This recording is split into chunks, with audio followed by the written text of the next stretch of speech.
예, 감사합니다. 우리 오늘 민수기, 우리 지난번에 수련회 간증을 하느라고 민수기를 시작을 못했는데 지금 오늘부터 해서 한 6, 7번 정도 해서 민수기를 말씀을 함께 나누려고 하고 있습니다. 민수기 좀 설명을 좀 드릴게요. 지금 녹화 중인가요? 그런가요? 그럼 마이크 끄겠습니다.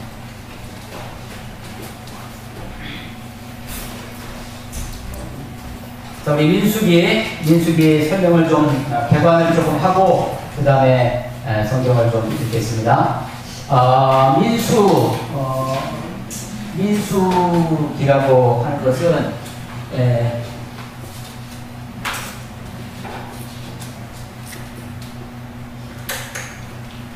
백성들의 수를 헤아렸다라고 하는 것이죠. 백성들의 수를. 그래서 인구 센서스, 인구조사 하는 데서부터 이 책의 이름이 붙었습니다. 헬라어 그리스 70인역이라고 하는 70인역이라고 하는 이렇게 LXX 이렇게 이런 식으로 쓰는데 이 책이 아주 성경에서는 굉장히 중요한 성경 공부에, 성경 연구에 굉장히 중요한 책인데 거기서는 아리스모이라고 되어 있습니다. 아리스모이. 여기서 영어에 아리스메틱이라고 하는 단어가 나왔다고 그래요. 그래서 산수 할 때 여기 아리스모이 다 숫자를 헤아리는 것인데 1장부터 36장까지 있습니다. 민수기가. 그 중에 1장에서 한 번, 그 다음에 26장에 한 번 해서 2번에 걸친 인구조사가 있습니다. 이스라엘 백성들, 히브리인들의 백성들의 숫자를 헤아린 것이다 해가지고 여기서 붙은 이름이 민수기입니다. 이 책은 창세기, 출애굽기, 레위기, 민수기, 신명기, 우리가 요 5권을 모세가 쓴 5개의 성경을 해서 모세 5경이라고 하고 이거를 우리가 토라라고 이렇게 얘기합니다.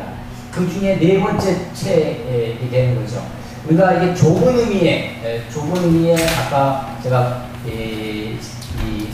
오전 설교 시간에도 말씀드렸지만 사두개파들은 요것만 믿었다는 거죠. 요것만 하나님의 책, 성경으로 인정했다는 거에서 좁은 의미의 율법서라고 하면 요것을 이야기하는 겁니다. 그 중에 4번째 민수기인데요. 자, 지도를 또 한번 그려볼게요.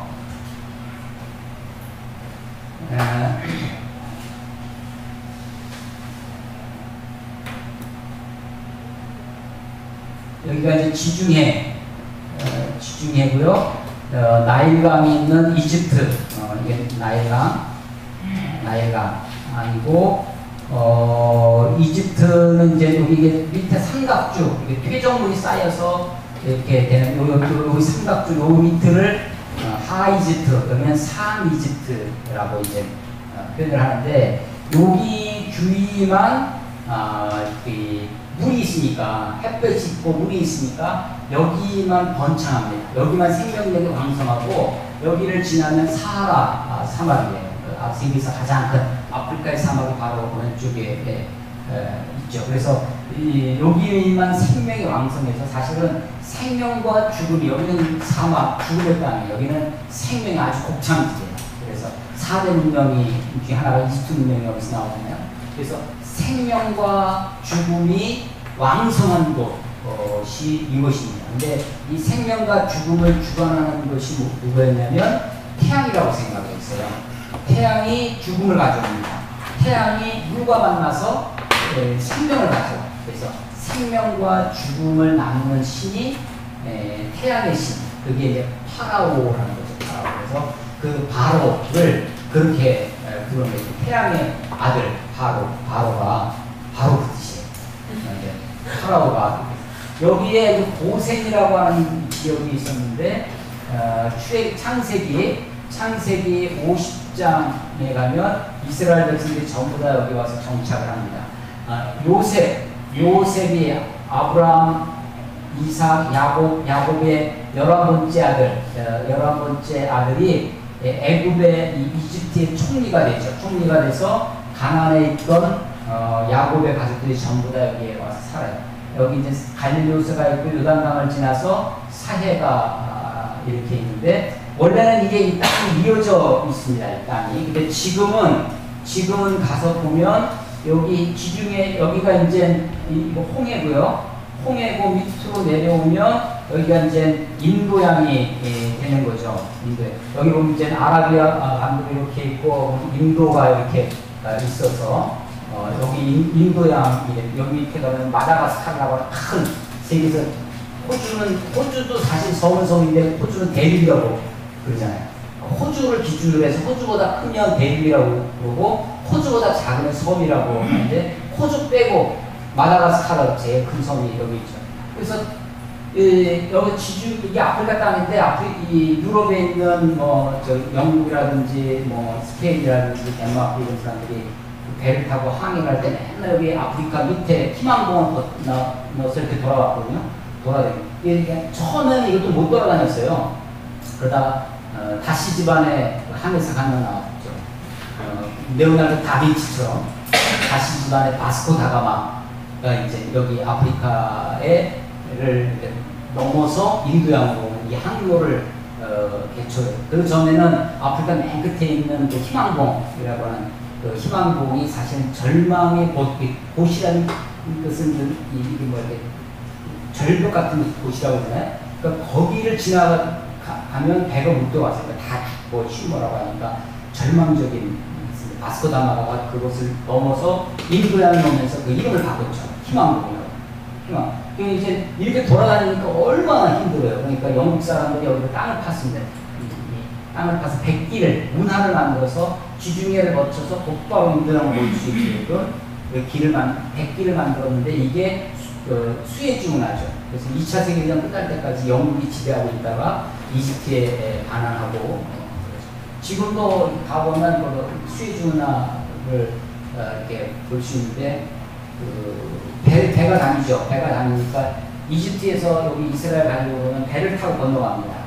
배를 타고 건너가기도 하고, 다리를 만들면 배가 다닐 때 다리 때문에 지장이 있으니까 배를 안 만들고 배로 그 강을 왔다 갔다 건너가기도 하고, 일본 사람들이 일본 기술로 이 밑에 해저 터널을 만들었어요. 수에즈 운하 밑으로 길을 만들어서 터널을 뚫어서 이제 그 밑으로 차들이 다닐 수 있게끔 그렇게 되어 있습니다. 여기서 이제 고센에 요셉이 총리가 되었을 때 아버지 야곱의 가족들 70명이 여기 와서 삽니다. 그로부터 약 400년 뒤에 여기 이제 애굽의 바로가 이스라엘 사람들 히브리인을 알지 못하는 바로가 나오면서부터 박해가 시작되죠. 고난이 시작돼서, 고난이 어느 정도 심하냐면 아들을 낳으면 강에다 갖다 버리도록 하는 거죠. 그 전에는 아들이 나면 스스로 죽여라. 어느 엄마가 스스로 죽이겠어요? 군대도 못 보냈는데. 그러니까 이제 그 다음에 어떻게 하냐면 그 아들을 낳는 산모를 통해서 산파가 아들을 낳으면 죽이게 하는 건데, 이 산파가 하나님을 두려워해서 살려주죠. 그러니까 이제 이도저도 안 되니까 전부 다 강에다 갖다 버리겠고요. 강제. 그때 나온 태어난 영웅이 모세 아니겠습니까? 그 모세를 통해서 여기 고센에 있던 이스라엘 백성들이 이 홍해를 건너서 시내산에 옵니다. 그래서 이 반도가 시나이 반도예요. 시내산이 있는 여기까지 오는 이야기가 출애굽기입니다. 출애굽기는 애굽에서부터 나와서 홍해를 건너서 시내산까지 오는 이야기가 출애굽기. 여기가 출애굽기는 한마디로 다른 말로 하면 어떤 책이냐면 구원의 책입니다. 출애굽기는 구원받은 이스라엘 백성들이 시내산에서 구원받은 이스라엘 백성들이 어떻게 어떻게 하나님께 나아갈까라고 하는 것을 다룬 책이 레위기예요. 그러니까 구원은 무엇으로부터의 구원이죠. from이에요. 어디로부터냐면 애굽으로부터의 구원입니다. 우리 그리스도인으로 따지면 죄로부터, from sins, 죄로부터 구원을 받는 거예요. 그런데 이 구원은 from의 구원만 있는 것이 아니라 for의 구원도 있습니다. 무엇을 위한 구원이냐? 자유도 무엇을 위한 자유를 했는데 뭐 집도 없고 절도 없고, 예를 들어서 교도소에 나왔다. 우리가 죄인은 교도소 들어갔는데 교도소 나왔는데 당장 갈 데가 없어. 먹을 데도 없고 일할 데도 없고. 그럼 어떻게 해요? 다시 죄 짓는 거잖아. 그러니까 구원이 자유가 freedom from 무엇으로부터의 자유가 있지만 무엇을 위한 자유가 있다라고 하는 거죠. 그 무엇을 위한 것이냐면 하나님께 나아가는 거예요. 하나님이 어떤 분이냐면 거룩입니다. 거룩하신 하나님이에요. 근데 인간은 여전히 죄인이에요. 그 죄인인 인간이 어떻게 하면 하나님께 나아갈 수 있을 것이냐? 죄인인 인간이 하나님께 나아가려면 하나님은 거룩하신 분이어서 죄인을 죽일 수밖에 없죠. 심판하실 수밖에 없어요. 그 심판할 수밖에 없는 죄인을 대신해서 죄인을 대신해서 양을 잡는 거죠. 염소를 잡는 거고 소를 잡는, 다시 말해서 짐승을 통해서 대신 죄를 속하는 대속의 원리를 가르쳐주는 책이 레위기입니다. 그래서 레위기의 여러 제사들, 번제, 소제, 화목제, 속건제, 속죄제를 비롯한 여러 제사에 관한 이야기가 있는 것이 그런 죄인 인간이 어떻게 하나님께 나아갈까 하는 것인데, 그것은 바로 이 시내산에서 이야기되어지는 것입니다. 그러니까 레위기는 정지된 상태에서 선포되어진 말씀이에요. 구원받은 이스라엘 백성들에게. 그 다음에 민수기는 요 시내산에서 시내산 밑에 광장 같은 넓은 시내 광야라고 하는데, 그 시내 광야에서부터 출발해서 여기 보면 가데스 바네아라는 얘기가 있어요. 사실은 이스라엘 백성들이 여기서 이렇게 올라가면 요게 걸어서 약 2주일 정도면 갈 수 있는 거리입니다. 그런데 여기에 뭐가 있었냐면 블레셋 족속이 있었어요. 블레셋 족속이 있어서 출애굽 당시에 출애굽할 때 이쪽으로 가면 블레셋과 싸워야 되잖아. 전쟁을 해야 돼서 전쟁을 보면 돌아갈까봐, 애굽으로 돌아갈까봐 하나님이 이 길로 인도하지 아니하시고 홍해길로 인도하셨어요. 그래서 시내산에 왔다가 레위기를 받고 여기서 이제 출애굽기에 여기서 이제 십계명을 비롯한 율법도 받고 성막에 대한 이야기도 여기서 받고 나서, 그리고 나서 그 성막에서 어떻게 제사할 것인가 레위기를 받죠. 그 다음에 여기서도 가면 한 가지는 충분히 갈 수 있는 길인데, 가데스 바네아 쭉 왔을 때 이스라엘 백성들이 모세가 이 가나안 땅에 12정탐꾼을 보냅니다. 12정탐꾼을 보내는데 각 지파에 3명씩 대표를 뽑아서 스파이를 파견하는 거예요. 가서 우리가 정복할 땅을 보고하라. 그래서 보고를 듣습니다. 보고를 듣는데 이 정탐 기간이, 이 땅을 정탐하는 기간이 40일입니다. 40일간 정탐하고 왔는데 그 중에 10명은 우리가 가면 다 죽는다. 거기 있는 사람들은 자이언트 거인이고 우리는 그 사람들에 비하면 메뚜기고 하면서 우리는 다 죽었다고 막 원망합니다. 그러면서 우리 지금이라도 애굽에 내려가자. 애굽으로 돌아가자. 우리가 모세 말고 새로운 사람을 리더로, 새로운 장관을 뽑고 그 사람으로 하여금 우리들을 인도해서 애굽으로 돌아가게 하자라고 10명이 그렇게 보고를 합니다. 그런데 그때 2명만 여호수아 그 다음에 갈렙 두 사람만 무슨 소리냐, 그 땅은 하나님 우리에게 주신 언약의 땅이다. 그들은 우리들의 발이다. 굉장한 차이. 여기는 이 사람들은 우리는 그들에 비하면 메뚜기에 불과하다. 소위 메뚜기 컴플렉스, 열등감의 대표거든요. 부정적 사고방식의 대표자들이죠. 하나님의 약속을 믿지 아니하고. 그런데 여기는 이제 저들은 우리의 밥이다. 이게 요즘 제가 보니까 특히 내일로 다니는 사람들은 전부 다 먹방인 건데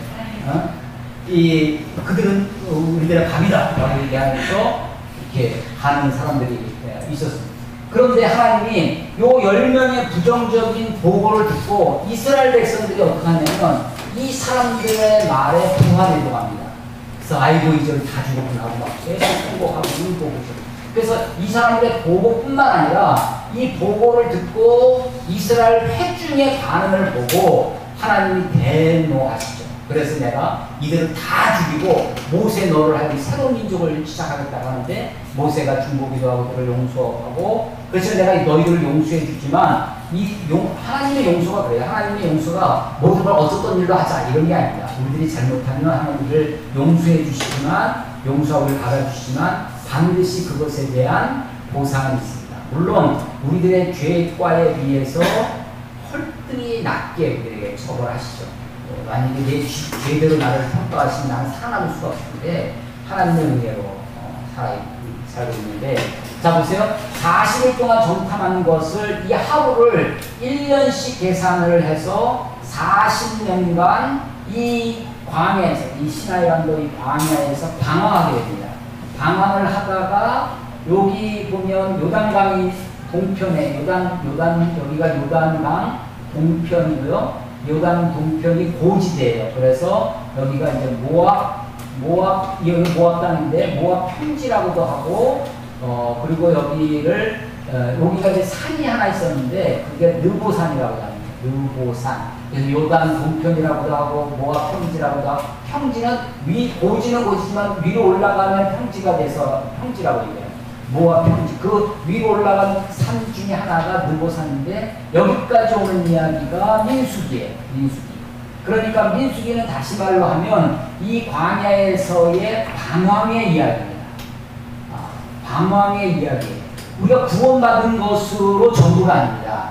예배 드리는 것, 제사 드리는 것으로 전부가 아니라 광야 같은 세상에서 하나님께 불순종함으로 말미암아 하나님의 언약을 믿지 아니하고 말씀대로 살지 않을 때 우리의 인생이 이렇게 방황의 이야기가 되죠. 그래서 이스라엘 백성들의 불평과 원망 속에 여기서 불평하고 원망하고 하나님께 대한 불신앙 때문에 그들이 여기서 방황하게 됩니다. 이 방황하면서 40년 동안 방황했는데 정확히 얘기하면 38년이에요. 여기 시내산에서 건 2년 가까이 있었고 그래서 여기 38년 정도 방황을 하는데 우리가 보통 그걸 출애굽에서도 전부 다 해서 40년 그러는 거예요. 이 방황의 이야기, 방황을 하면서 어떤 일이 벌어지느냐 40년 동안에 하나님이 너희들이 40년 동안 이렇게 방황할 것이다 라는 것 하나고 또 하나는 이들이 그렇게 불평불만하는 보고를 했던 부정적 보고를 한 사람 또 이런 부정적인 보고에 부활내동하면서 하나님의 약속을 믿지 아니하고 원망하고 불평한 사람들을 다 이 광야에서 죽게 하십니다. 죽고 이렇게 긍정적인 보고를 했던 하나님의 언약을 끝까지 믿고 있었던 이 사람들만 이 가나안 언약의 땅으로 들어갈 수 있게 하겠다라고 하는. 그래서 아까 민수기 1장과 26장 두 번 인구조사를 한다고 했는데 이 인구조사 첫 번째 인구조사는 여기서 출발할 때 시내산에서 시내 광야에서 인구조사를 합니다. 이때 인구조사는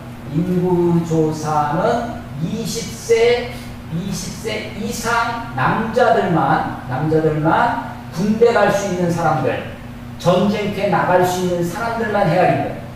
그래서 이 숫자가 나온 것이고 여자들, 어린아이들은 숫자에 들지 않았습니다. 20세 이하는 이 숫자에 들지 않았어요. 그래서 이때 인구조사를 했습니다. 1차 인구조사인데 이 사람들은 어떤 사람이냐면 출애굽 세대들이에요.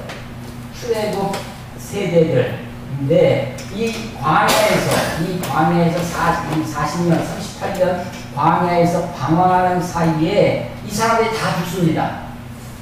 다 죽고 26장에서 새로운 인구조사를 하게 되는데 이 사람들은 이게 그러니까 9세대가 광야에서 40년 동안 방황해서 다 죽고 신세대로 바뀌어 나갑니다. 신세대로 바뀌어나가는데 이 신세대는 광야에서 태어난 광야 세대가 되는 거죠. 좀 더 이렇게 정확하게 얘기하면 여기에서 첫 번째 인구 조사할 때 20세 이하는 계수가 안 됐죠. 그러니까 이 사람들이 40년이 지났으니까 최대 60살까지 됐을 거예요. 60세 정도 됐고 여기서 태어났 이후에 지금 막 태어나는 사람들 부터 해서 60세까지 인구조사가 되어지는 것이다 라는 것입니다. 그래서 40년 사이에 이런 차이가 벌어져서 세대가 바뀌어 나갑니다. 이렇게 바뀐 세대들, 이렇게 다 죽고 새로운 사람들이 태어났잖아요. 이 사람들에게 이 능보산에서 이 요단동편 여기에서 새로운 세대들에게 새롭게 율법을 반포하는, 선포하는 것이 그게 신명기입니다. 신명기. 새롭게 했을 뿐이지 새 율법은 아니에요. 새 율법이 아니라 요 시내산에서 선포되었던 그 율법을 다시 한번 리바이벌하는 것입니다. 그렇지만 왜냐하면 들어야 할 사람들이 바뀌었습니다. 여기는 시내산 율법을 들었던 사람들입니다. 근데 이제는 새롭게 율법을, 그것이 신명기다, 신명기 책이다라고 하는 것입니다. 우리는 이제 오늘 민수기 할 텐데요. 민수기 우리가 아까 얘기한 것처럼 책 제목은 인구수를 헤아린 인구수가 2번 조사되어 있는데 1장에서 한 번, 26장에서 한 번 되어 있다. 1장 1절 한번 보겠습니다. 민수기 1장 1절 같이 한번 읽겠습니다. 시작. 이스라엘 자손이 애굽 땅에서 나온 후 둘째 해 둘째 달 첫째 날에 여호와께서 시내 광야 회막에서 모세에게 말씀하여 이르시되, 자, 이스라엘 자손이 애굽 땅에서 나온 후, 그러니까 출애굽한 이후에 둘째 해 둘째 달 첫째 날, 그러니까 출애굽 2년 둘째 달 2월 1일에 어디에서? 시내 광야에서 이게 첫 번째 인구조사 한 거예요. 자, 보시면 2절, 너희는 이스라엘 자손의 모든 회중 각 남자의 수를 그들의 종족과 조상의 가문에 따라 그 명수대로 뭐하라고? 계수할지라. 이스라엘 중 몇 살? 20세 이상으로 어디에? 싸움에 나갈 만한, 그래서 20세 이상 싸움에 나갈, 전쟁에 나갈 용사, 군대의 수를 해야겠다. 이 10장 가보겠습니다. 민수기 10장 10절 11절 보겠습니다. 민수기 10장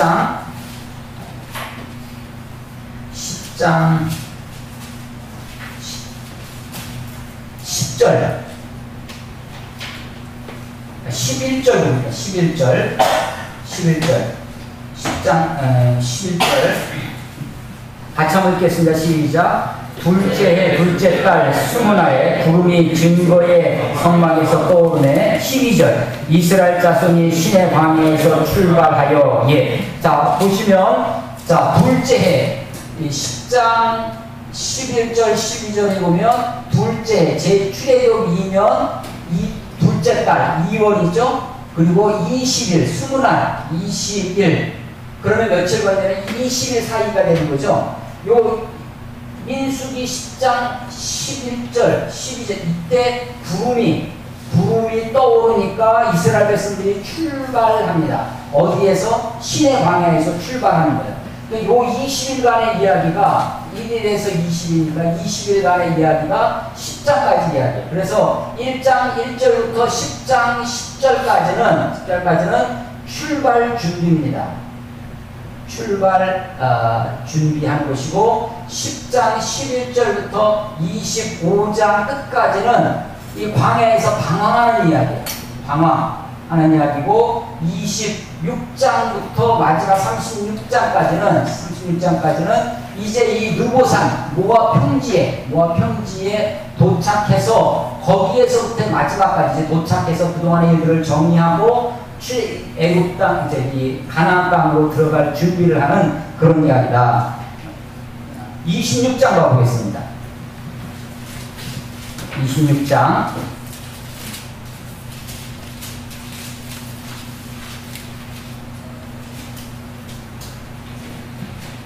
26장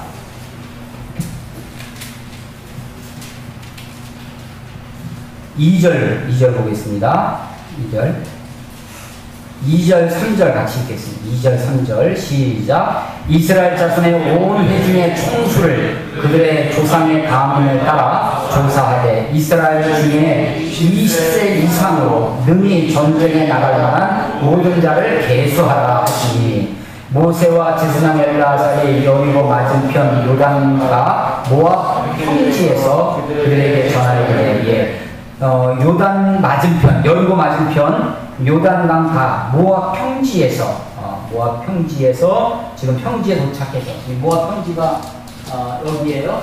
요단강 건너편, 여리고 건너편 맞은편입니다. 모압 평지 도착해서 26장에서 또 인구조사 계수를 합니다. 두 번의 인구조사 있는 것이 민수기고 중심 내용은 방황이다 라고 하는 거예요. 그래서 1장부터 10장까지는 출발을 준비하는 이야기고, 그 다음에 출발을 해서 방황하다가 처음부터 방황한 건 아니고 방황의 계기가 된 것이 가데스 바네아 사건이라는 거죠. 12정탐꾼 때문에 그렇다라는 것입니다. 그래서 그 속에서 38년 동안 이스라엘 백성들이 방황을 합니다. 방황의 이유가 불신앙 때문이죠. 하나님께 대한 불평, 불만, 원망 때문에 방황을 합니다. 그럼에도 불구하고 하나님이 38 동안 그들을 징계하실지라도 아주 진멸하지 아니하시고 그들을 다루시면서 신실하게 하나님 40년 동안 그들을 이끌어 가시면서 세대 교체를 이루시죠. 세대 교체를 해서 우리가 사실은 예수 믿기 전에 옛날 세상에 속했던 그런 생각들, 그런 가치관들, 이런 것들이 훈련받고 우리의 것들이 새로운 정말 거듭난, 그래서 마치 하나님의 도성 가나안의 언약의 땅에 들어가기 위해서 준비하는 것과 같은 모형을 가지고 있는 것이 이 민수기입니다. 그래서 자, 오늘은 우리 앞부분에 준비하는 내용을 조금 더 살펴보겠어요. 자, 다시 1장으로 가보겠습니다. 1장. 자, 1장 1절에 아까 말씀드린 것처럼 출애굽 둘째 해, 둘째 달, 첫째 날에 신의 광야, 1절에 보면 신의 광야라고 나오죠. 회막에서 남자의 수, 2절에 보면 남자의 수를 계수해라. 3절에 보면 20세 이상으로 용도는 싸움에 나갈 만한 사람을 그렇게 계수하라라고 하는 거죠. 계수를 어떻게 하느냐? 각 지파별로 4절에 보면 각 지파의 각 조상의 가문의 우두머리 한 사람씩을 해서 각 지파별로 합니다. 이스라엘의 12지파, 야곱의 12아들이 각 지파의 대표가 되는 거겠죠. 그래서 거기에 따라서 합니다. 자, 20절 봐보세요. 1장 20절. 이스라엘의 장자 누구요? 루벤의 아들에게서 난 자를 그들의 종족과 조상의 가문에 따라 20세 이상으로 싸움에 나갈 만한 각 남자를 그 명수대로 계수하니, 루벤 지파에 계수된 자가 46,500명이요. 이런 식으로 계수를 하는 거예요. 몇 명이다, 몇만, 몇천, 몇 명이다. 22절 시므온, 24절 갓, 이게 다 야곱의 아들들의 이름입니다. 이게 지파의 우머리죠. 26절 유다, 28절 이사갈, 30절 스불론, 32절 요셉의 아들 에브라임, 34절 므낫세. 자, 원래는 야곱의 아들들이 12명이었습니다.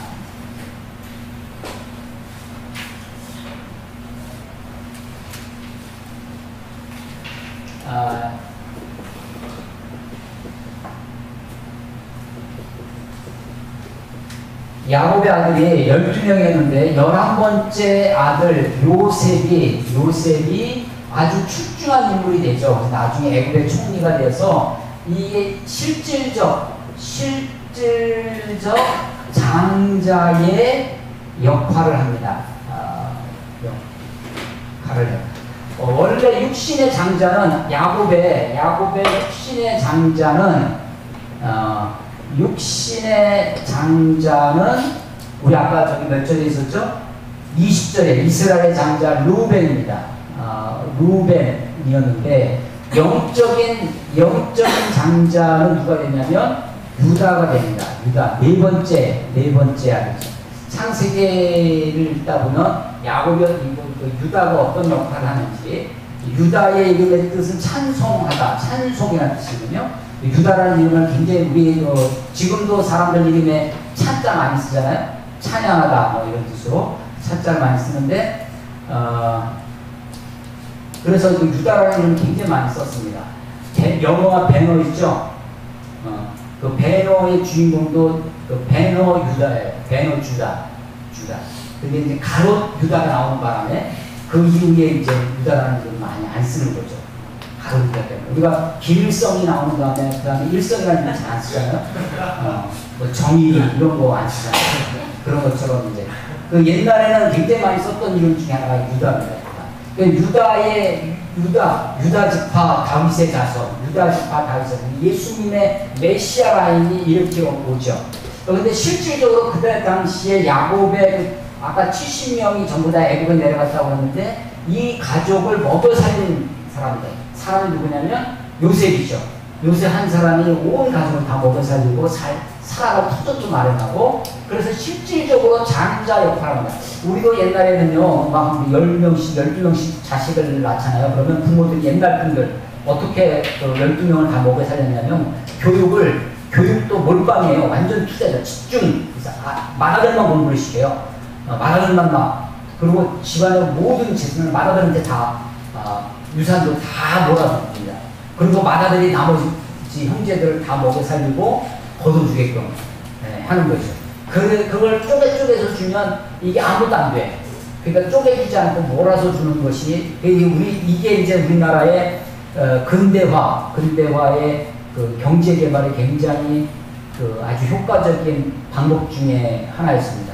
그러니까 박정희 대통령의 3차에 걸친 경제개발 5개년 계획 이런 거 혹시 들어봤어요? 경제개발 5개년 계획 하면서 중화공업 육성 막 이렇게 하는데, 그때 우리나라의 경제발전을 이끌 견인차 역할로 지금의 대기업이 된 뭐 삼성이니 현대니 뭐 제일제당 막 설탕, 옛날에는 지금은 아무것도 아니지만 옛날에는 추석 때 명절 때 선물하는 게 설탕이었어요.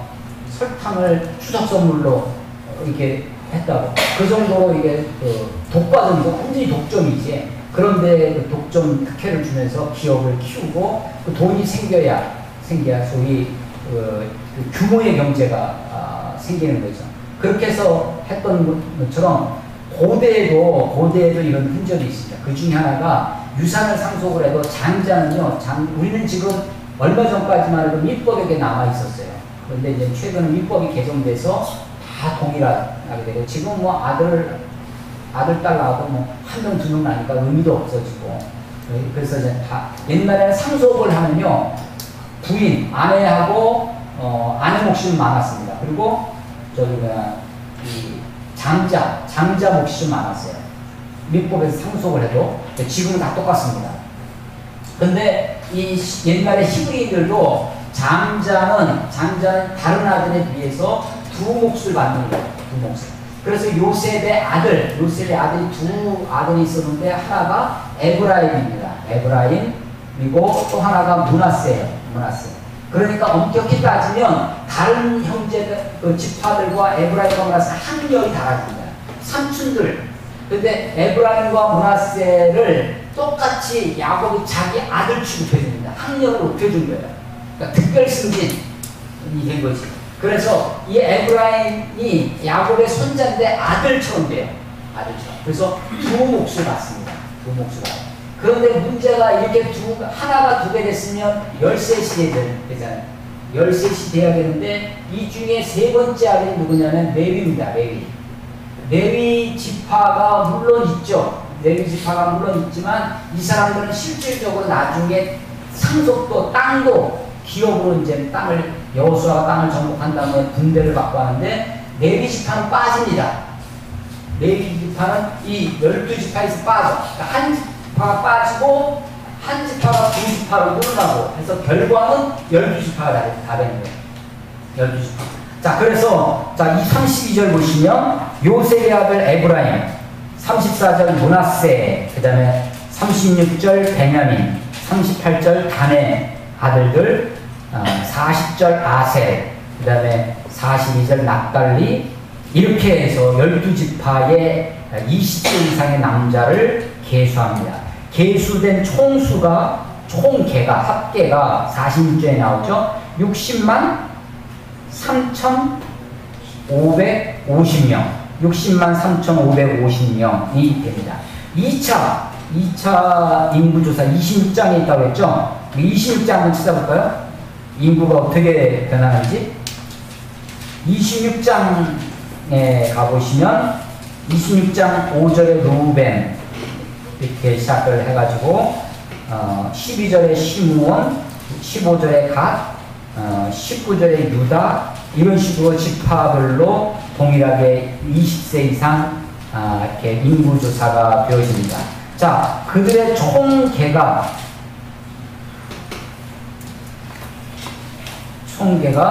51절에 나옵니다. 26장 51절.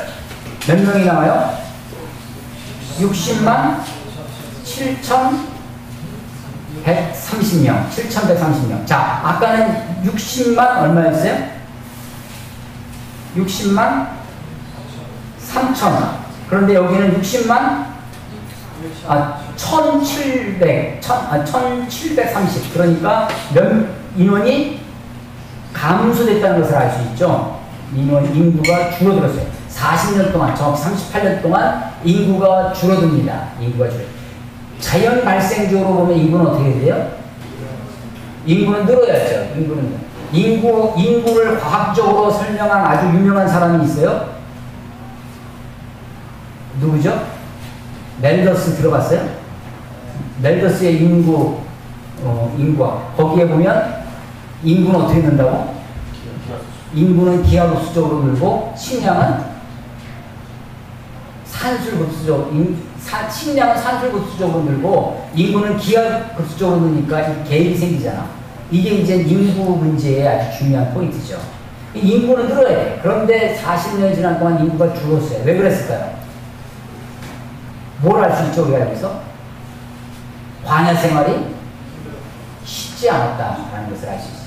이 광야 생활이, 그렇죠. 광야, 사막과 같습니다. 데절트. 그 성경에 데절트라고 나오고, 와일드니스라고 나오는데, 이 광야에서 하루 이틀 가서 광야 체험하고 오는 것도 아니고, 40년 동안 먹고 자고, 광야에서 무슨 농사를 짓겠어요? 광야에서 그런데 40년 동안 먹고 사는, 40년 동안 먹고 살 것을 애굽에서 지고 나온 게 아닙니다. 도시락 싸들고 나와서 하루 이틀이면 끝이지. 40년을 어떻게 살겠어요? 40년 동안 사실은 이들이 생존하고 살아남은 것이 기적이죠. 살아남은 것이. 그런데도 불구하고 하나님의 특별한 돌보심, 낮에는 구름 기둥으로, 밤에는 불 기둥으로 하나님이 지켜주셨죠. 그럼에도 불구하고 인구는 줄었습니다. 그래서 두 세대가 다 죽고 새로운 세대가 이제 가나안으로 이제 들어가게 된다라는 것입니다. 자, 다시 1장으로 가보세요. 자, 그래서 12지파 인구를 전부 다 총수를 행하여서 60만 3,550명이라는 것을 46절에서 확인했고요. 47절에 보면, 그러나, 뭐 시작됐죠? 인구조사를 다 하는데, 그러나 레위인은 그들의 조상의 지파대로 그 계수에 어떻게? 들지 아니하여. 예. 자, 레위인은 계수에서 빠집니다. 계수에서 빠졌어요. 60만 거기에서 빠졌습니다. 그 49절. 너는 레위 지파만은 계수하지 말며, 아주 분명하게 계수하지 말라고 하죠. 그들에게는 다른 임무가 주어집니다. 나머지 12지파는 임무가 뭐예요? 인구 계수를 왜 했어요? 전쟁에 쓰려고, 군대로 쓰려고 조사를 했는데, 레위인들한테는 다른 임무가 주어진다는 거예요. 다른 임무가 뭐냐? 50절. 그들에게, 레위인들에게 같이 읽어보겠습니다. 자, 50절. 자, 다 같이 읽겠습니다. 시작. 그들에게 증거의 성막과 그 모든 기구와 그 모든 부속품을 관리하게 하라. 그들은 그 성막과 그 모든 기구를 운반하며 거기서 봉사하며 성막 주위에 지면에 지치며. 51절. 성막을 운반할 때는 레위인이 그것을 덮고 성막을 세울 때는 레위인이 그것을 세울 것이요 외인이 가까이 오면 죽일지며. 예, 외인이 가까이 오면 죽일지며. 그러니까 다른 사람, 관계자의 출입금지, 관계자의 접촉금지 해놓고 레위인들만 그 성전, 성막과 성막에 있는 기구들을 다루게끔 그렇게 했다는 것입니다.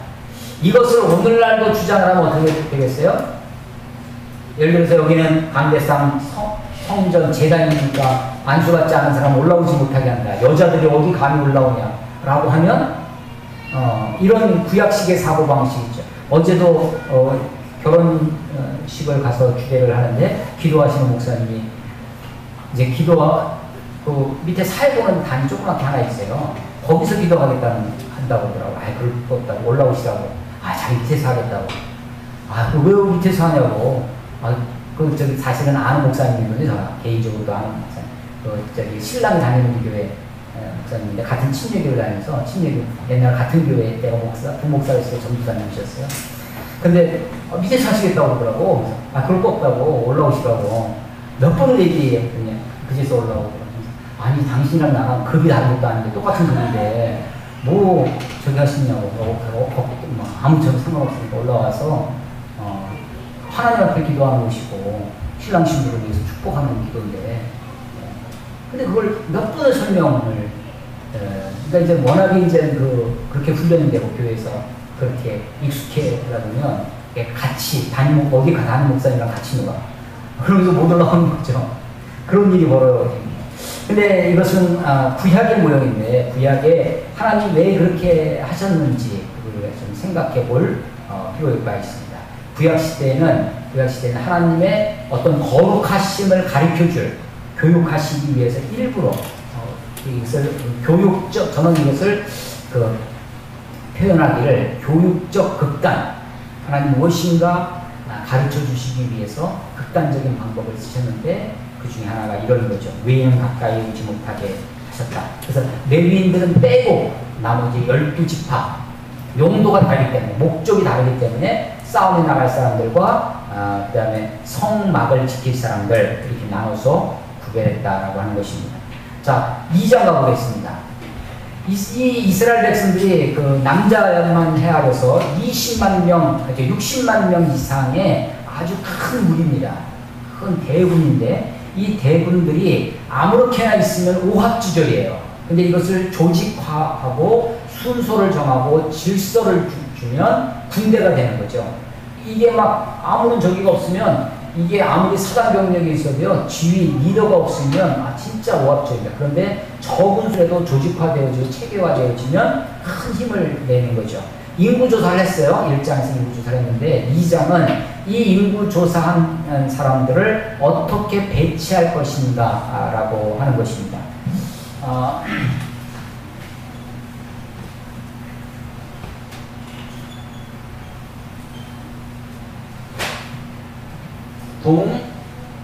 동쪽이 있으면 서쪽, 반대가 서쪽이고 동쪽에 여기 남쪽이 되겠죠? 북이 됩니다. 12지파인데 동쪽 지파에 각 3지파씩 이렇게 배치를 하면 12지파가 되죠. 12지파가 되고 한 지파, 레위지파는 가운데 성막을 중심으로 가운데 있게 됩니다. 이 사람들이 행진을 하게 되면 이거는 그래서 여기 3지파가 이렇게 생기는 거예요. 이렇게 하나 둘 셋 이런 식으로 이제 3지파가 들어서 12지파가 둘러쓰고 가운데 성막이 있고 성막은 하나님의 임재를 상징하죠. 하나님이 이스라엘 백성들과 함께 하신다라고 하는 것을 상징하는데 이것을 조감도 위에서 보면 이렇게 보이겠죠. 위에서 조는 세 글자잖아요. 새가 하늘에서 보면 이런 모양이 생깁니다. 그래서 우리 가운데 계신 하나님이 되고, 자, 앞으로 전진할 때 행진할 때, 자, 하나, 둘, 셋, 여기 있는 세 개가 앞에 이쪽이 서로 리딩 지파가 있어요. 앞에 주도적인 지파가 하나씩 있습니다. 그래서 이런 식으로 주도적인 지파가 하나씩 있고 3지파씩 이렇게 행진을 합니다. 그럼 12지파가 되는데 요 사이에 성막과 거기에 쓰는 기구들을 가지고 있는 요 사이에 들어갑니다. 또 이 성막 중에 가장 중요한 것이 법궤죠. 그래서 법궤와 관계된 것들을 여기서 갖고 들어가요. 그래서 그러니까 군대식으로 하면 지휘소라든지 정말 중요한 것이 맨 앞에 있으면 그게 공격을 받으면 와야 되잖아요. 그러니까 그런 것들을 중간에 배치를 해서 이끌어 갑니다. 자, 2장 가보세요. 진을 어떻게 편성하고 행군 순서를 지금 설명을 합니다. 3절 보시면 동방 해 돋는 쪽에 진칠자는 그 진영별로, 진영아 어머니 진영별로 유다 진영의 군기에 속한 자라. 군기, 그렇죠? 그 다음에 5절 보면 그 곁에 진을 칠 자는 이사갈. 7절에 그리고 스불론 지파라. 요 세 지파 유다, 이사갈, 스불론. 이게 동쪽에 그러니까 유다가 맨 옆에 있고 유다, 이사갈, 스불론 이런 식으로 세 지파 중에 맨 앞에서 기록된 유다 지파가 행진하게 되면 맨 앞에 쓰는 거예요. 이런 식으로 세 지파씩 되어야 됩니다. 10절 남쪽 지파. 자, 이렇게 도는 거죠. 그러니까 동남서북 이런 식으로 기술이 되어 있어요. 10절에 남쪽에는 루벤 군대의 진영의 군기가 있을 것이라. 루벤 군대의 군기를 들면 그 옆에 12절에 그 곁에 진칠자는 시므온. 14절에 갓지파. 이게 루벤, 시므온, 갓. 이게 남쪽 지파가 됩니다. 17절에 보면 그 다음에 회막의 레위인들 진영이 17절에 있는데 진영과 함께 모든 진영의 중앙에 있어 행진하되. 자, 모든 중앙에 여기가 레위인들이 성막에 관계된 사람들이 이 중앙에 있다 라고 하는 거예요. 자, 그 다음에 18절 서쪽에는 에브라임, 그 다음에 20절에 므낫세, 22절에 베냐민. 요게 세 덩어리입니다. 에브라임, 므낫세, 베냐민. 요 세 지파가 있고요. 25절 북쪽에는 단, 27절 그 곁에 진칠자는 아셀, 29절 납달리. 이렇게 되어 있죠. 그래서 12지파가 아까 1장에서는 그냥 차례대로 장자에서부터 쭉 인구수를 조사했는데 2장에 와서는 이 12지파를 배치를 합니다. 배치를 하고 순서를 정하는데 이 원리는 동남 서북으로 되어 있고 각 지파, 각쪽에 세 지파씩 배치가 돼요. 이 세 지파 중에 한 지파가, 맨 앞에 기록된 지파가 주도적인 리딩하는 그런 지파 역할을 한다. 이것이 나중에 행진을 하게 되면 이런 식으로 서열이 되어지는 것이다 라고 하는 것입니다. 3장 가보세요. 3장은 그 중에 아까 제외된 레위 지파에 대해서 자세히 좀 더 기록됩니다. 2절 가보세요. 3장 2절. 아론의 아들들. 아론이 모세의 형이죠. 모세가 레위 지파였는데 아론의 아들들의 이름은 이러하니 장자는 나답이요, 그 다음은 아비후요, 아리셀과 이다말이니 이는 아론의 아들들의 이름이며 그들은 기름 부음을 받고 거룩하게 구별되어 지상 직분에 위임받은 제왕들이라. 나답과 아비후는 신의 광야에서 여호와 앞에 다른 불을 드리다가 민수기 레위기 10장에서 나왔던 건데 나답과 아비후가 거기서 죽습니다. 다른 제사를 자기 멋대로 드리다가 12절 12절 같이 한번 읽겠습니다. 시작. 보라, 내가 이스라엘 자손 중에서 레위인을 택하여 이스라엘 자손 중에 태를 열어 태어난 모든 자를 대신하게 하였은지 레위인은 내 것이라. 처음 태어난 자는 내 것임은 내가 애굽 땅에서 그 처음 태어난 자를 다 죽이던 날에 이스라엘의 처음 태어난 자는 사람이나 짐승을 다 거룩하게 구별하였으니 그들은 내 것이 될 것이다. 나는 여호와니라. 아멘. 예. 여기 보시면 무슨 얘기냐면 레위인들을 특별히 구별하시게 된 계기가 있다라는 거예요. 레위인, 자, 출애굽의 밤 중에 출애굽의 가장 중요한 날이 10가지 재앙이 있었는데 10가지 재앙 중에 10번째 재앙이 있습니다. 10번째 재앙, 열 번째 재앙이 열 번째 재앙이 뭐냐면 장자의 죽음이에요. 장자의 죽음. 첫 번째 초태생이죠. 첫 번째 태어난 하여간 자식이 있으면 전부 다 초태생은 있죠. 둘째, 셋째가 없을 수는 있어도 하나만 태어났으면, 그래도 첫 번째 태어난 집이 없을 수는 없죠. 그러니까 모든 집에 해당됩니다. 자식이 있는 모든 집에 장자, 초태생이 죽습니다. 이때 초태생들이 죽을 때 죽는 그 밤에 양을 잡아서 자기 집에 문이 있으면 기둥이 있죠. 문 기둥이 있고 인방, 좌우 설주 기둥이죠. 거기서 서 있는 기둥이잖아요. 설주와 인방에 피를 바르면 양의 피를 바르면 어린 양의 피를 바르면 죽음의 사자가 유월한다. 월담 하듯이 넘어간다. 패스 오버 한다는 거죠. 이게 유월입니다. 유월. 장자 열 번째 재앙입니다. 이 유월절 때 장자의 죽음 있는 이 유월절 때 이렇게 피를 발라서 살았어요. 그래서 한쪽은 죽음이라고 하는 심판이지만 이 집안에 들어가면 생명을 얻는 구원이 되죠. 구원의 밤입니다. 이 구원의 밤에 초태생이 죽지 않고 살아서 하나님이 이 초태생은 내 것이라, 하나님이 초태생을 내 것이라고 주장하십니다. 초태생을. 그래서 이 초태생은 다 내 것이에요. 그러면 이스라엘 12지파 가운데 12지파에 초태생이 다 산재 있잖아요. 루벤 집안에 누구 집안에도 초태생 다 이 사람들을 다 내 것인가 다 내게로 오라고 하면 전국에서 모여들 거 아니야? 온 지파에서.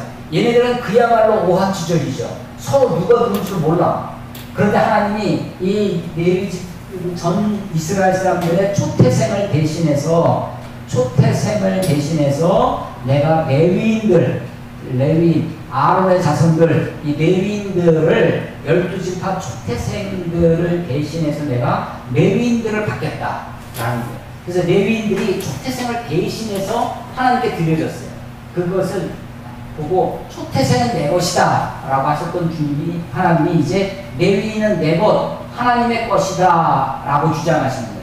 그래서 12절 보시면 그 말입니다. 보라, 3장 12절. 보라, 내가 이스라엘 자손 중에서 레위인을 택한 이스라엘 자손 중에 태를 열어 태어난 모든 자를 대신하게 하였은즉 레위인은 내 것이라. 처음 태어난 자는 다 내 것임은 내가 이스라엘에서 처음 태어난 자를 다 죽이던 날에, 그 10번째 재앙의 날에, 죽음의 날에, 죽이던 날에 이스라엘에 처음 태어난 자는 사람이나 짐승을 다 거룩하게 구별하였으니 그들은 내 것이 될 것이니로다. 나는 여호와니라.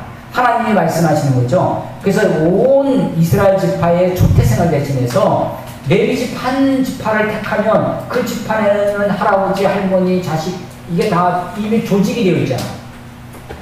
그래서 레위 지파를 받으시면, 레위 지파를 내 것이라고 주장하시면 하나님이 그 지파를 통해서 하나님의 말씀, 또 성전, 그 성막을 지키고 성막을 다루는 것을 교육하고 훈련하고 지켜나가는데 굉장히 용이했을 것입니다. 그래서 하나님이 레위 지파를 따로 구별하시게 된다라는 것입니다.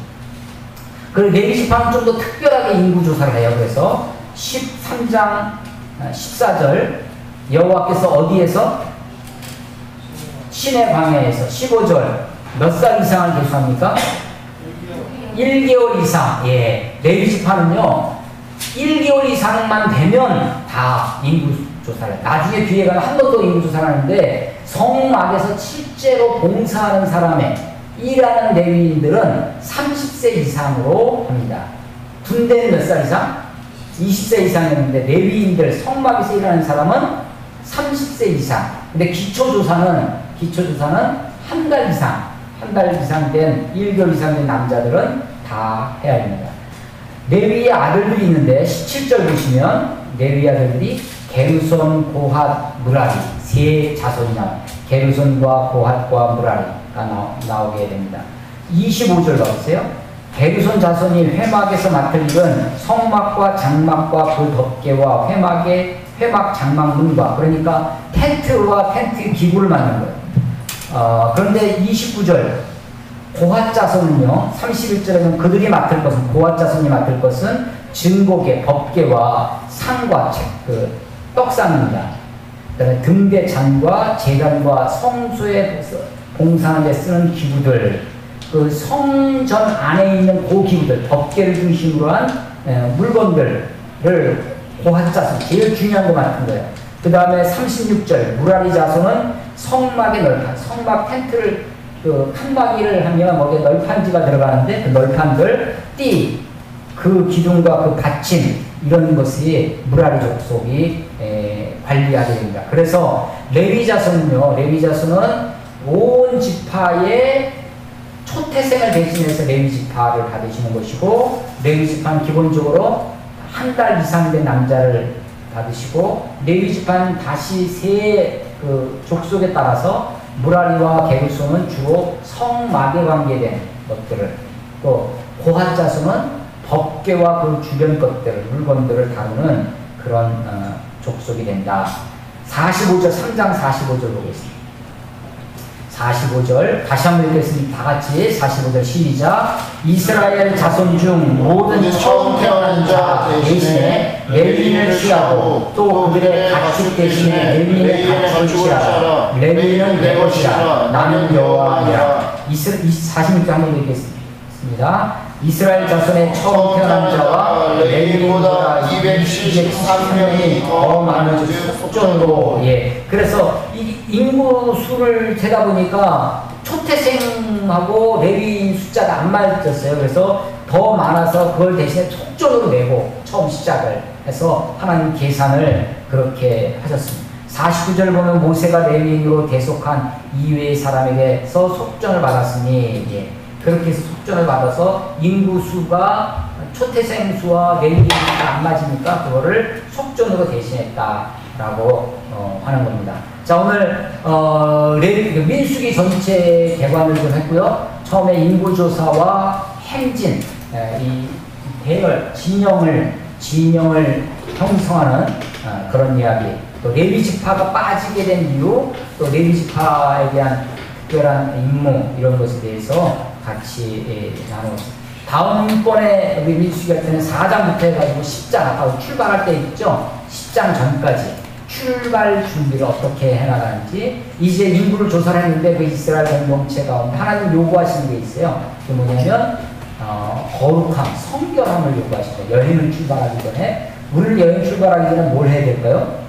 질서부터 하죠.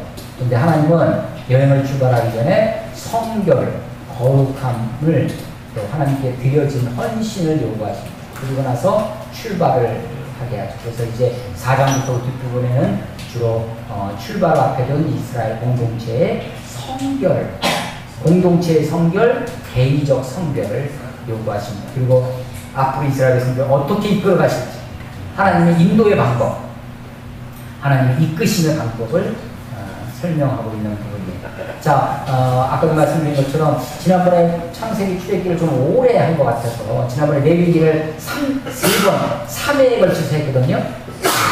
요번에 이 민수기는 제 생각에 6번, 혹시 좀 길어지면 7번 정도에 마칠 계획이에요. 조금 속도감 있게 할 테니까 여러분들도 민수기 한번 읽고 오시면 좋겠다 생각되십니다.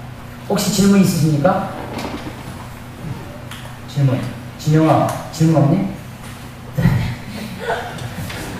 질문 없어요? 없으시면 기도하고 마치도록 하겠습니다. 기도하겠습니다. 하나님 아버지 은혜를 감사합니다. 이스라엘 백성들을 애굽의 학정과 그 모진 고난에서부터 그들을 구원하시고 구출하시고 그들을 그곳에서 불러내신 하나님께서 신의 산에서 그들이 마땅히 지켜야 할 율법과 그들이 하나님께 마땅히 드려야 할 제사를 설명하시고 그들을 광야로 이끄시는 하나님의 모습을 보게 됩니다. 하나님, 이스라엘 백성들이 하나님께 원망하고 불평하다가 광야에서 40년 동안 방황했던 이야기를 이제 앞으로 주의 말씀을 통해서 읽고 확인하며 마치 우리의 삶이 구원받고 하나님의 자녀가 됐음에도 불구하고 이 세상 가운데 광야 같은 세상 가운데 방황하고 헤매고 하나님의 뜻이 어디 있느냐고 물으며 그렇게 살아가는 우리의 인생과 어찌 그렇게 흡사한지 알 수 없습니다. 하나님, 우리가 비록 때로는 불평하고 원망하는 그 순간에라도 하나님의 사랑과 긍휼을 간구하오니 아버지 우리를 붙들어 주시고 주님의 신실하심으로 우리를 이끌어 주시기를 간절히 소원합니다. 하나님, 우리의 삶을 주님께 의탁하고 맡기고 의지하고 나아가오니 아버지의 낮에는 구름 기둥으로 밤에는 불 기둥으로 인도하셨던 것처럼 우리의 인생을 지켜주시고 인도하여 주시옵소서. 하나님께서도 이스라엘 백성들을 그 지파를 따라 종족을 계수하며 그들의 사람의 수를 헤아리셨던 것처럼 하나님 우리들을 계수하시고 우리들을 하나님께서 그렇게 측량하실 때 하나님의 숫자 안에 들을 수 있도록 아버지 인도하여 주시옵소서. 우리를 이끌어 주시옵소서. 하나님 또 한 주간 또 주님과 동행하며 우리가 섬기는 직장 가운데 또 학교 가운데 아버지 우리가 나아갈 터인데 나 이제 어디로 가는지 내 삶으로 주님을 예배하는 자가 될 수 있도록 아버지 인도해 주시옵소서. 특별히 내일부터 새롭게 학기를 시작하는 우리 학생들에게 주님 지혜도 주시고 건강도 주시고 주님 잘 감당할 수 있도록 인도하여 주시옵소서. 또한 내일부터 근무에 임하는 형제가 있사온데 주께서 지키시고 인도하셔서 어느 곳에 있든지 주께서 함께하여 주시옵소서. 주님을 의지합니다. 주님을 찬양합니다. 예수님 이름으로 감사하며 기도드렸사옵나이다. 하늘에 계신 우리 아버지여, 이름이 거룩히 여김을 받으시오. 나라가 임하옵시며 뜻이 하늘에서 이룬 것 같이 땅에서도 이루어지이다. 오늘날 우리에게 일용할 양식을 주옵시고 우리가 우리에게 죄진 자를 사하여 준 것 같이 우리의 죄를 사하여 주옵시고 우리를 시험에 들게 하지 마옵시며 다만 악에서 구하옵소서. 나라와 권세와 영광이 아버지께 영원히 있사옵나이다. 아멘.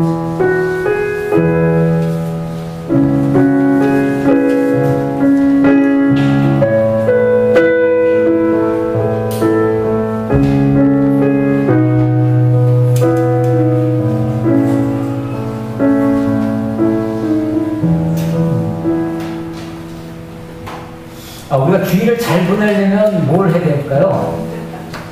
옛날에 일찍 자야 됩니다. 토요일날 일찍 자야 됩니다. 세븐일레븐, 우리가 세븐일레븐 운동을 좀 해야 될 것 같아요. 7시에 나서 11시에 자기. 11시에 잘 수 있을까? 일찍 자고 토요일은 하여간 토요일날 자고 일요일날 일어나야 됩니다. 일요일날 자고 일요일날 일어나는 게 힘들지. 오늘 자고 내일 일어나기. 특별히 그 몸이 힘드신 분들은 더 그렇게 해야 돼요. 주일을 잘 버틸 수 있겠다 생각하는 사람은 자기 몸을 믿지 말고 토요일날 일찍 주무시고 예배 시간 늦지 않게 잘 해서 준비하고 이렇게 하면 좋겠습니다. 예, 수고들 하셨습니다.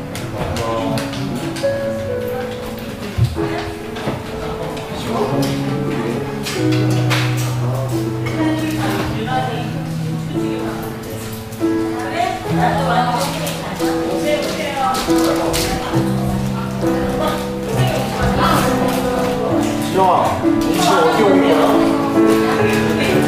니 지금 어떻게 옮길 거야? 저요?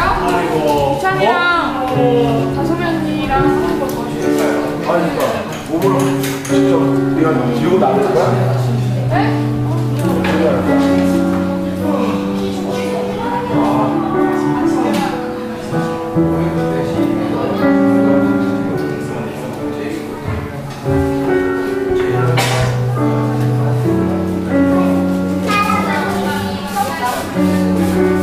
아니 지영아, 짐이 많으면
그걸 받아야 되는데.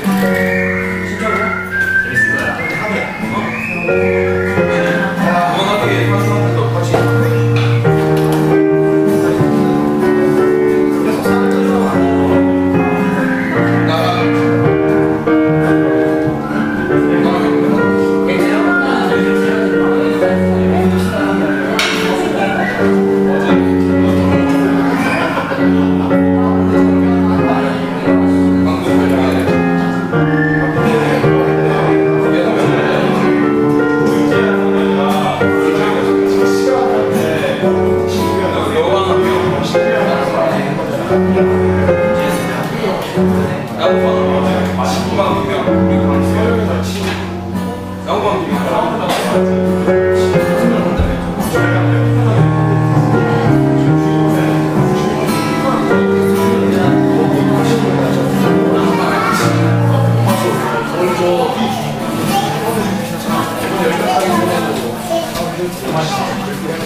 너네 방에 그러면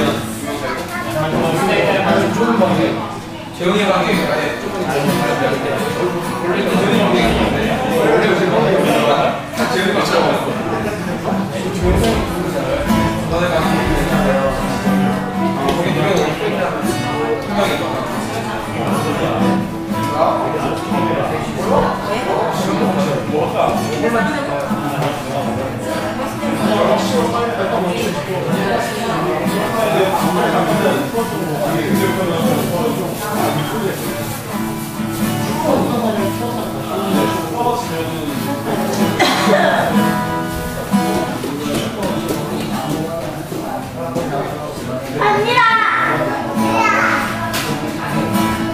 내 엄마 잊어버리면 안 돼.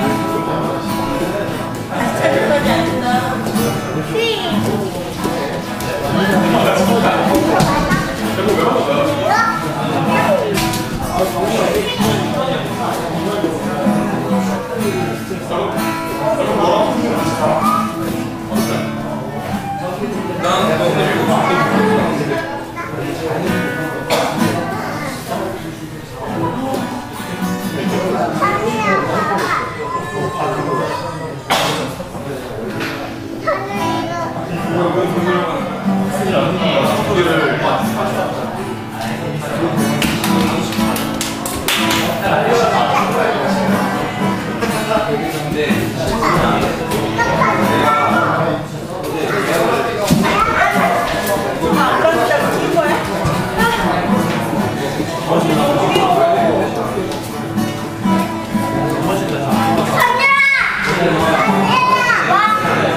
나무야 이거 꺼야 되는 거 아니야? 이거 괜찮아.